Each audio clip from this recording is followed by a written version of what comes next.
Hello family, कैसे हैं आप। स्वागत है आपका मोर मोबाइल शॉप में। हम लोग एक सीरीज बना रहे हैं जिसमें आपको फ़ोन रिकमेंड कर रहे हैं। उसी सीरीज में आज हम आपके लिए एक फ़ोन लेके आए हैं जो कि टेक्नो की तरफ से है। मॉडल का नाम है टेक्नो पोवा कर्व। आप देख सकते हैं फ़ोन बहुत ही प्यारा है, बहुत ही पतला फ़ोन है।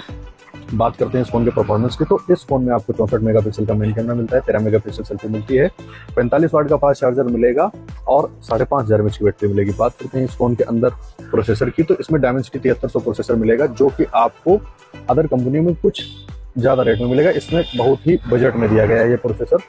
बात करते हैं इस फोन के डिस्प्ले की, तो इस फोन पे 144 हर्ट्ज की कर्व एमोलेड डिस्प्ले आपको दी गई है जो कि बहुत ही प्रीमियम है। इन डिस्प्ले फिंगरप्रिंट है। 3 वेरिएंट में ये मॉडल आता है, 628, 828 और 856। इसमें से 828 और 856 ऑफलाइन वेरिएंट है और 628 ऑनलाइन वेरिएंट है। बात करते हैं इसके फाइनेंस की, ये पेपर फाइनेंस और क्रेडिट कार्ड फाइनेंस दोनों से ही फाइनेंस हो रहा है। कमेंट करके बताइए आपको ये फोन कैसा लगा। ऐसे ही नए नए वीडियो हम आपके लिए लाते रहेंगे, तो इसके लिए हमारा चैनल फॉलो कर लीजिए। धन्यवाद।